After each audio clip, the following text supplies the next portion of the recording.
La loi du 26 décembre 2013 concernant l'introduction d'un statut unique entre ouvriers et employés a confié aux partenaires sociaux le soin de régler la question relative à la motivation du licenciement. Ainsi, le Conseil national du travail a conclu une convention collective de travail le 12 février 2014 afin d'harmoniser les règles et permettre à tous les travailleurs de connaître les motifs du licenciement et éventuellement de contester celui-ci lorsqu'il est manifestement déraisonnable. Il s'agit de la convention dénommée CCT numéro 109.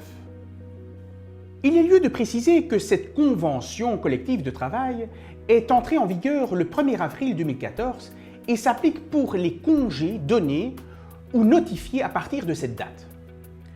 La convention numéro 109 s'applique à tous les contrats de travail, sauf les contrats d'intérimaires et les contrats d'occupation d'étudiants.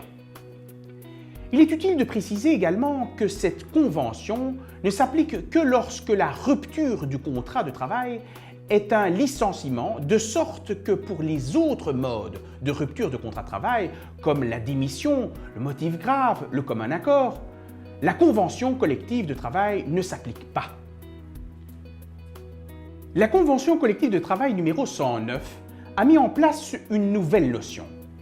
Il s'agit du licenciement manifestement déraisonnable.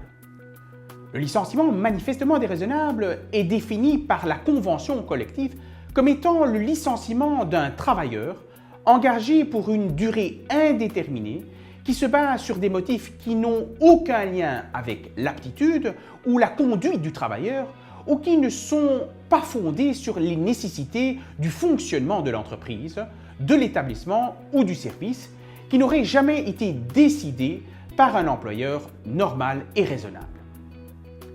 Par conséquent, il ressort de cette disposition que plusieurs conditions doivent être rencontrées pour qu'on puisse considérer qu'il s'agisse d'un licenciement manifestement déraisonnable. En effet, il faut que le contrat de travail soit un contrat de travail à durée indéterminée, que le motif ayant mené au licenciement ne soit pas valable et le fait qu'un employeur normal et raisonnable, placé dans les mêmes circonstances, n'aurait pas licencié cet employé pour ce motif. En ce qui concerne la charge de la preuve du licenciement manifestement déraisonnable, c'est l'article 10 de la Convention collective qui réglemente cette question.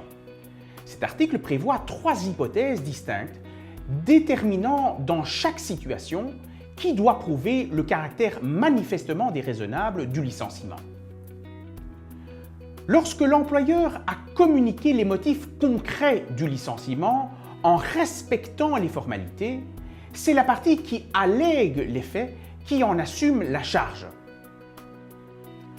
Lorsque l'employeur n'a pas communiqué les motifs concrets du licenciement en respectant les formalités prévues à cet effet, c'est à l'employeur de prouver que le licenciement n'est pas manifestement déraisonnable. Lorsque l'employeur n'a pas communiqué les motifs concrets du licenciement, mais que le travailleur n'a pas adressé de demande pour les obtenir, c'est au travailleur de fournir la preuve des éléments qui permettent de démontrer que le licenciement est manifestement déraisonnable. L'indemnité qui est due par l'employeur en cas de licenciement manifestement déraisonnable est une indemnité forfaitaire qui peut varier de 3 à 17 semaines de rémunération.